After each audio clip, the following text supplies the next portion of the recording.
चलें आज के सबक में कुछ रेशो के जो हैं सवाल हल करें। रेशो जिसे उर्दू में निस्बत भी कहते हैं। हम जो है रेशो जो है वो इस्तेमाल करेंगे अपनी सारे इस लेसन के दौरान, जो उर्दू में निस्बत है। ठीक है, तो चलें कुछ मिसालों से जो है इसको समझने की कोशिश करते हैं। फ़र्ज़ करें कि हमारे पास 10 जो है 10 घोड़े 10 हॉर्सेस हैं हमारे पास, और 5 डॉग्स हैं, 5 कुत्ते हैं। और एक हमारे पास, फ़र्ज़ करें कोई आदमी आए और हमसे कहे कि आपके पास क्या रेशो है घोड़ों को का डॉग से, यानी क्या रेशो है ऑफ हॉर्सेस टू डॉग्स, यानी घोड़ों से कुत्तों का जो है निस्बत रेशो जो है वो क्या है। तो हमें मालूम है कि हमारे पास जो है वो 10 जो है वो हॉर्सेस हैं। तो 10 to 5 जो है वो हमारा रेशो हो गया। हम ये दो कॉलन या ये दो जो नुक्ते हैं उसकी फॉर्म में लिख सकते हैं, या हम चाहें तो कसर या फ्रैक्शन की फॉर्म में 10/5 करके भी लिख सकते हैं, या हम अपने जुमला लिख देते हैं 10 to 5 करके लिख सकते हैं। तो जो रेशो है ये 3 तरीक़ों से हम इस तरह से लिखते हैं, 10 to 5 या 10/5। ये एक ही जिसमें 10 जो है वो घोड़ों की तादाद है, और जो 5 है वो कुत्तों की तादाद है। ठीक है जनाब, और ये 5 जो है ये कुत्तों की तादाद हो गई हमारे पास। ठीक है, तो ये सब दो नंबर जो है उनको आपस में एक दूसरे के साथ उनका मुकाबला कर रहे हैं, यानी दो क्वांटिटीज़ को आपस में कंपेयर कर रहे हैं। ठीक है, और यही वो रेशो का काम होता है। तो हमारे पास जो है वो, इसको हम जो है सादा करके और सिंप्लीफाई करके भी लिख सकते हैं। यानी हम ये लिख सकते हैं कि हर दो घोड़ों पर हमारे पास एक कुत्ता है। तो 10 to 5 को हम 2 to 1 करके भी लिख सकते हैं, और इसमें परेशान होने की कोई ज़रूरत नहीं। यानी अगर हमारे पास 10 घोड़े हैं और 5 कुत्ते हैं, तो हर दो घोड़ों के ऊपर जो है हमारे पास एक कुत्ता है, या एक कुत्ते के ऊपर दो घोड़े हैं हमारे पास। और कोई सवाल पूछेगा ये आता कैसे है, मसलन कैसे हम 10 to 5 से 2 to 1 पे पहुंच जाते। बहुत आसान काम है। इसमें हम जो है करते ही हैं कि सबसे बड़ा जो है वो नंबर तलाश करते हैं दोनों नंबरों को देख कर, कि जो इन दोनों को पूरा पूरा तकसीम कर रहा हो, ये डिवाइड करता। और इसको मेरे ख्याल में उर्दू में जो है मक़सूम अलैह आम भी कहते हैं, यानी ग्रेटेस्ट कॉमन डिवाइज़र। उससे हम दोनों नंबरों को डिवाइड कर देते हैं, तकसीम कर देते हैं, और इस तरह से 10 to 5 से 2:1 पे आ जाते हैं। और इसको हम जो है वो फ्रैक्शन की फॉर्म में भी यही काम कर सकते हैं कि ऊपर नीचे दोनों जो है वो हमने डिवाइड कर दिया उस नंबर से। तो हमारे पास 2:1 आ गया। ठीक है, तो जो रेशो है वो हमें सिर्फ ये बता रहा है कि हमारे पास कितने घोड़े हैं एक कुत्ते के ऊपर, या कितने कुत्ते हैं एक घोड़े के ऊपर। ये है रेशो। फर्ज करें कि हमारे पास जो है सवाल जो है वो दूसरी तरह से पूछा जाता है कि ये बताएं कि ratio of dogs to horses क्या, मतलब कुत्तों से हॉर्सेस की जो निस्बत है वो क्या है। पहले में हमने घोड़ों से कुत्तों की तरफ निस्बत देखी थी। इस रेशो में हम कुत्तों से, डॉग्स से हॉर्सेस की तरफ जो है निस्बत जो है वो कायम करना चाहते हैं।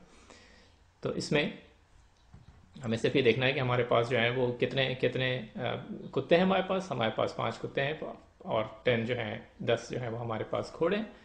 तो हमारे पास हर एक कुत्ते के ऊपर जो है वो 2 या 2 जो है वो हॉर्सेस होंगे। तो यहाँ पे जिन्होंने 5 लिखा है ये गलत है, इसको 2 आप कर लें। ठीक है, तो ये पहले हमने जो है फ्रैक्शन की फॉर्म में 10/5 लिखा था, इस दफ़ा इसको 5/10 करके लिख देंगे। और हमारे पास जो है जो फ्रैक्शन की फॉर्म में 1/2 आ जाएगा, या 1 to 2 आ जाएगा। तो ठीक है, ये आप इसको ठीक कर लीजिएगा। पीछे ब्लैक बोर्ड के ऊपर जो है ये 5 जो नीचे लिखा हुआ है, या 1 to 5 में 5 जो है ये 2 है। चले एक दो और मिसालें जो हैं वो और देख लेते हैं हम रेशो की। फ़र्ज़ करें कि हमारे पास जो है वो 20 जो है वो सेब हैं, 20 एप्पल्स हैं, और हमारे पास जो है 40 जो है वो ऑरेंजेस हैं, संतरे या नारंगी जिनको हम कहते हैं, और हमारे पास 60 या 60 जो है वो स्ट्रॉबेरीज हैं। ठीक है, सारे किसी फर्ज करें कि फल की दुकानों पे हम गए फलों की, और वहाँ से हम ये लेकर आए। तो 20 एप्पल्स, 40 ऑरेंजेस, 60 स्ट्रॉबेरीज। अब फर्ज करें कोई हमसे पूछे कि क्या रेशो है from apples to oranges to strawberries, यानी सेबों का संतरों से और संतरों का स्ट्रॉबेरी से। तो ratio of apple to oranges to strawberries. ठीक है, सेब का संतरों से और संतरों का स्ट्रॉबेरी से। तो हमने ये बीच में जो है ये दो नुक्तों वाली जो हमारी जो वो है तरीका, उससे हम लिख रहे हैं इनको। तो हमें ये मालूम है कि हमारे पास 60 जो है वो स्ट्रॉबेरीज हैं, हमारे पास 40 या 40 जो हैं वो संतरे या ऑरेंजेस हैं, और हमारे पास 20 एप्पल्स हैं या सेब हैं। तो एप्पल से ऑरेंजेस की तरफ, ऑरेंजेस से स्ट्रॉबेरीज की तरफ जो निस्बत है उसको हम 20 टू 40 टू 60 करके आराम से लिख सकते हैं। लेकिन इसको हम मज़ीद सादा शक्ल में जो है वो लिख सकते हैं। और वो हम कैसे करते थे, हम एक वो नंबर तलाश करते थे, सबसे बड़ा नंबर कि जो इन सारे नंबरों को तकसीम कर दे। और वो हमें साफ नज़र आ रहा है कि अगर हम 20 से तकसीम कर दें इन सारे नंबरों को, तो ये एक सादा शक्ल में हमारे पास ये रेशो जो है वो आ जाएगा। तो 20 को हमने डिवाइड किया 20 से 1 आया, 40 को डिवाइड किया हमने 20 से तो 2 आया, और 60 को जब हमने डिवाइड किया तो 3 आ गया। तो ये हमारे पास सादा शक्ल में रेशो हो गया। तो रेशो जो है वो एप्पल का ऑरेंजेस से और ऑरेंजेस का स्ट्रॉबेरी से 1:2:3 हो गया। ठीक है, ये बिल्कुल वही है, 20:40:60 की सादा शक्ल 1:2:3 हो गया। यानी जिसको आप ये देख के कह सकते हैं कि हर 3 स्ट्रॉबेरीज के ऊपर आपके पास एक सेब है, हर 2 ऑरेंजेस के ऊपर, संतरों के ऊपर एक एक आपके पास जो है वो सेब। इस रेशो को हम किसी और उसमें भी लिख सकते हैं। मसलन अगर हम जो है वो निस्बत जो है स्ट्रॉबेरीज से संतरों और संतरों से एप्पल की तरफ जो है करके लिखना चाहते हैं, तो इन नंबर्स को आगे पीछे करके, और हम पहले स्ट्रॉबेरीज 3 हो गए हमारे पास, और 2 ऑरेंजेस हो गए हमारे पास, और एक एप्पल या सेब हो गया। तो ये 3:2:1 हो गया। ये बस रेशो को दूसरी शक्ल में हमने इसको लिख लिया। ठीक है, तो जो सवाल जो पूछा जाए रेशो जो है वो उसी शक्ल में हमें जो है उसको लिखना चाहिए। तो हम इन सारी रेशोज के अंदर कर क्या रहे हैं, हम सारे रेशोज के अंदर जो है मुख्तलिफ मकदारें जो हैं उनको आपस में उनका मुकाबला कर रहे हैं, यानी मुख्तलिफ क्वान्टिटीज़ को कंपेयर कर। फर्ज करें कि इस तीसरी मिसाल में हमारे पास जो है वो रेशो या निस्बत जो है वो पहले से दिया हुआ है। ठीक है, अभी तो हमने जो 2 सवाल पहले किए उसमें हमने रेशो निकाला है, इसमें हमारे पास रेशो पहले से दिया हुआ है। और रेशो इस तरह से दिया हुआ है कि हमारे पास बॉयज़ टू गर्ल जो है किसी क्लासरूम में हमें बताया गया कि उसमें जो रेशो है वो 2:3 का है। यानी हर 2 लड़कों के ऊपर हमारे पास 3 लड़कियां जो हैं वो उस क्लास के अंदर मौजूद हैं, और हमने उसको रेशो को फ्रैक्शन की फॉर्म में या दूसरे शक्ल में जो है वो लिख लिया। अब हमें मजीद ये और बताया गया कि उस क्लासरूम में 40 स्टूडेंट्स हैं टोटल, कुल मिला के 40 स्टूडेंट जो हैं वो उस क्लासरूम के अंदर मौजूद हैं, और रेशो क्या है 2:3 का, यानी हर 2 लड़कों के ऊपर 3 लड़कियां जो हैं उस क्लास के अंदर मौजूद हैं।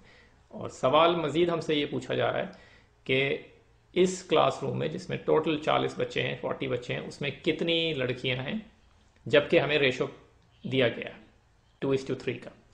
ठीक है, और अब ये हमें हल करना है। तो अब हम इसको इस तरह से जो है वो हल करने की कोशिश करते हैं। तो हमें ये मालूम है कि जो हमारा रेशो है वो 2:3 है, और रेशो जो है वो बॉयज़ से गर्ल्स का है, यानी लड़कों से लड़कियों की तरफ है। तो बॉयज़ हमारे पास 2 हो गए, और गर्ल्स जो हैं वो हमारे पास 3 हो गए।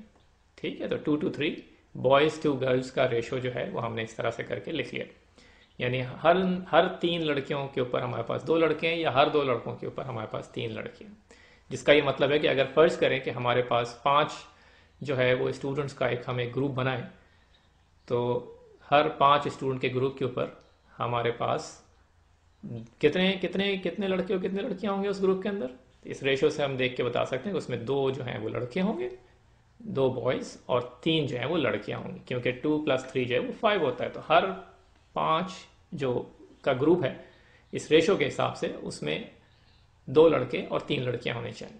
ठीक है, तो अब हमारे पास टोटल जो है वो स्टूडेंट 40 हैं, 40 हैं, और हमें रेशो मालूम है, और हमें उस रेशो से हमने ये बात और मजीद मालूम कर ली कि इसका मतलब ये होता है कि हर 5 लड़कों के ग्रुप के ऊपर, हर 5 स्टूडेंट्स के ग्रुप के ऊपर 2 लड़के और 3 लड़कियां जो हैं वो मौजूद हैं। इसलिए हम जो है इस 40 स्टूडेंट्स की जो क्लास है उसको 5 स्टूडेंट्स के ग्रुप्स में तकसीम कर सकते हैं, और हर ग्रुप को ऐसे हम बनाएंगे कि जिसमें 2 लड़के और 3 लड़कियां। ठीक है, तो हमने 40 को जो है वो इस 5 से डिवाइड कर दिया, ये मालूम करने के लिए कि हम कितने ऐसे ग्रुप जो है वो इस क्लास के अंदर बना सकते हैं जिसमें 2 लड़के और 3 लड़कियां। तो हमें जब हमने इसको डिवाइड किया, तकसीम किया, तो हमें पता चला कि हम 8 ग्रुप जो है 8 ग्रुप्स ऐसे बना सकते हैं जिसमें हर ग्रुप में 5 स्टूडेंट हो, और उन 5 में से 2 लड़के होंगे और 3 जो हैं वो लड़कियां होंगी।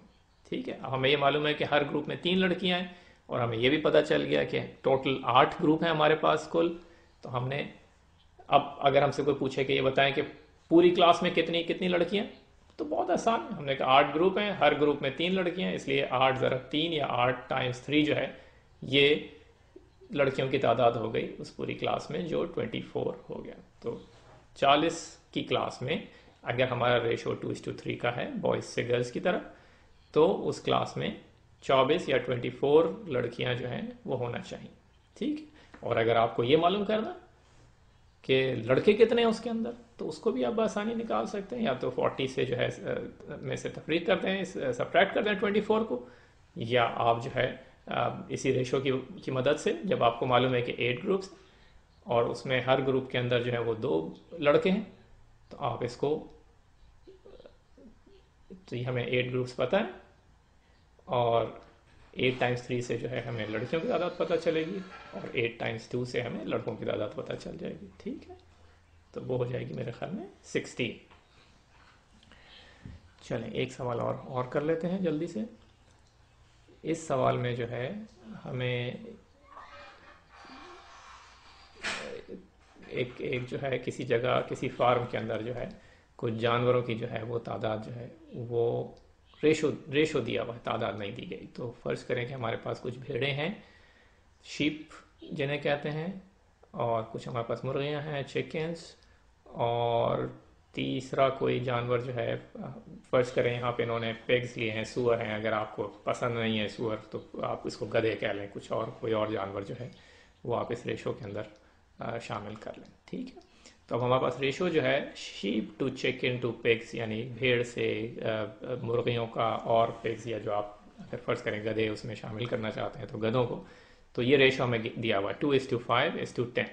ठीक है, यानी अगर आपके पास 2 शीप्स हैं तो आपके पास उसकी निस्बत से 5 चिकन्स जो हैं वो मौजूद होंगी, और 10 जो है आपके पास गधे या पिग्स जो भी आप रखना चाहें वो होंगे इस रेशो के हिसाब से। इस सवाल में मजीद हमें यह और बताया गया कि हमारे पास टोटल जो है वो 51 या 51 जो है वो जानवर मौजूद हैं इस फार्म के अंदर। ठीक है, और हमसे मजीद ये पूछा जा रहा है कि ये बताएं कि इस रेशो और इस तादाद के साथ ये बताएं कि आपके पास कितनी मुर्गियाँ हैं, कितने चिकन्स हैं।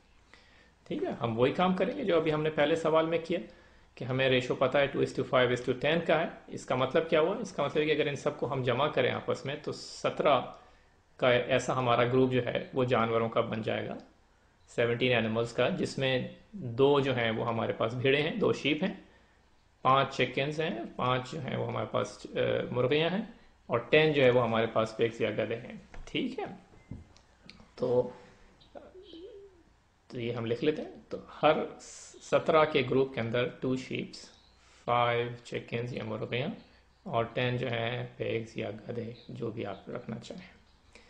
तो अब हमें ये देखना है कि हमारे पास टोटल जो एलिमेंट हैं, तो टोटल जो हमारे पास जानवर हैं वो 51 है। तो हम इसको कितने ऐसे ग्रुप्स में तकसीम कर सकते हैं जिसमें 17 जानवर हों? तो हमने 17 से इसको तकसीम दे दिया, डिवाइड कर दिया, तो हमें 3 ग्रुप्स मिल गए। तो हमारे पास 3 ग्रुप्स हो गए जानवरों के, और हर ग्रुप के अंदर ये रेशो जो है ये मौजूद है। ठीक है, तो हर ग्रुप के अंदर हमें मालूम है कि 5 चिकन्स हैं, और टोटल जो है वो हमारे पास जो है वो 3 ग्रुप हैं, 3 ग्रुप्स हैं। तो 3 से हमने 5 से इसको मल्टीप्लाई कर दिया, और हमें पता चल गया कि हमारे पास टोटल 15 जो हैं या 15 जो हैं वो मुर्गियाँ हैं इस फार्म के अंदर। ठीक है, अगर कोई आपसे पूछे कि ये बताएं कितने शीप्स हैं, कितनी भेड़ें हैं, तो वो भी आप इसी तरीके से हल करके निकाल सकते हैं। आपको ये मालूम है कितने ग्रुप्स हैं, और आपको ये मालूम है कि हर ग्रुप में कितनी जो है भेड़ें हैं, बस उस नंबर से मल्टीप्लाई कर दें नंबर ऑफ ग्रुप्स को, तो आपको